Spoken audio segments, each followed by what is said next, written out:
Got it. All right. So we're back. I'm here with the great man, the amazing individual, the purpose-driven life, grateful, Ricky Mendez. Hey. Ricky Mendez speaks. Ricky Mendez speaks all day long. Ricky, how did we meet?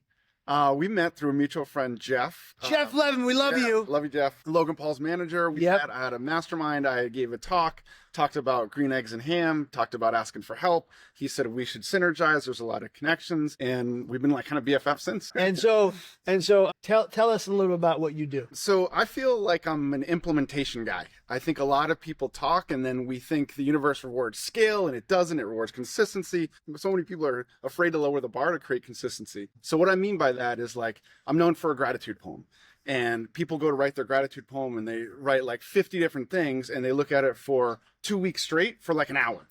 I say write one thing, look at it every day for 20 seconds. So that kind of implementation is applicable to me in all parts of life. And everybody else. Yeah, why not? Write one thing and then stick to it.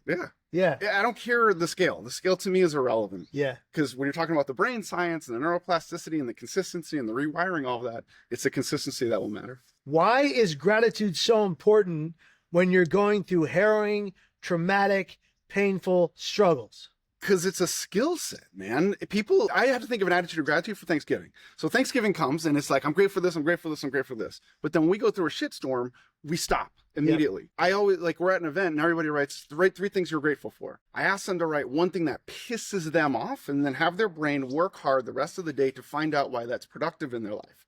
So when we get in shape, we don't run downhill, we run uphill. So using gratitude when the shitstorm comes is more purposeful, impactful. So I can look at things and convert energy from simple negative to positive by using gratitude. But we don't get taught this in schools. And people think it's so simple, it's often overlooked. That's why I think it's so powerful. It's because of simplicity. Because of simplicity, because of the neuroplasticity of the brain, because the brain is malleable and your thoughts and actions and even your behaviors can be changed through gratitude. So on that note, your gratitude poem is incredible. It's in my car right now as I'm here in Los Angeles with my rent-a-car with my wife, and it's in my computer bag. And every single flight I am on, I'm on 250 to 300 flights a year, going around the world speaking and sharing my story. Stories are 22 times more memorable than statistics or facts or PowerPoints. And what I do is I take out your gratitude poem on the plane ride at some point during the plane. I don't have a specific time. I take it out, I reread it, and I appreciate everything in my life, even the shitstorm, the hard stuff, the difficult times. I'm going through a 6-week-long depression right now. I'm really struggling, but I got this on lockdown. And one of the biggest reasons I've got this is because I hold gratitude immensely in the face of my pain. That means that when I'm having the darkest, most depressive, most dangerous, most suicidal day of my life, I sit there and I go, I get to be here. I get to experience this. And the other thing is I have excruciating physical pain most days, most hours of the day. I don't take pain meds except for Advil once a week. I don't overuse it because I have ulcers. I don't want to make that worse. And so that means that every single time I'm in excruciating physical pain, I say to myself, I'm grateful for the pain because it reminds me that I'm alive to feel it. But there's a particular thing in your gratitude poem that always catches me every time I read it. And it's about the baby on the plane. Break it down. So simplicity, our brain will thrive on simplicity. So when I was taught this, I said, okay, I'm going to put it to the test. And the thing that pissed me off was screaming baby on the plane. So I apologize to anybody that has kids or children. It just drove me insane.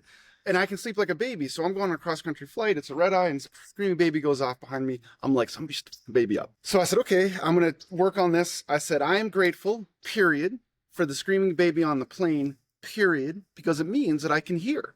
Ooh. And the energy of that completely shifted me to where I still remember I was emotional on the plane, actually writing this down, like it got emotional to me. And the simplicity of our brain, the complexity of our brain, how simple we can make things that make us feel emotionally good is so powerful to me. So my gratitude poem, the first side of it is all the things that people are usually bitching and complaining about, man. And we're walking, talking freaking miracles. We're 1 in 400 trillion to be born. And we're bitching and complaining about all these things, but my arms work, my legs work. I'm here. I have a pulse. How many people had goals and dreams yesterday that didn't make it till today? So the first thing I read is all the things people usually complain about. And I convert it from negative to positive. So everyone's always like, it's just Ricky. He's just a happy guy. And I'm always like, no, asshole, I work on it. It's a skill set. That is a skill set to develop. So it's just, for me, it's used to convert energy from negative to positive. And then the easy stuff is easy to be grateful for. Yeah. My family, if we're close with the family, the sunshine, the beautiful days. But I use it when the challenges come most. Yeah.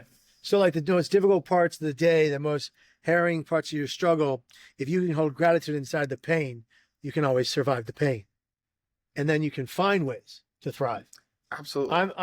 I'm really grateful for my great hair. It's just so It's awesome. It's so shiny. And no, but seriously, Ricky, you have this vision of life that you share with the world, and you share that gratitude poem for free on your website. Anybody can download it, and it will make you think secondly about all the shitty things in your life and how to overcome them. How do people find it? Gratitudepoem.com. Super easy. Gratitudepoem.com. Ricky, I love you, brother. Love you, buddy. Thank you, for having me. All right. All right. And that's a wrap.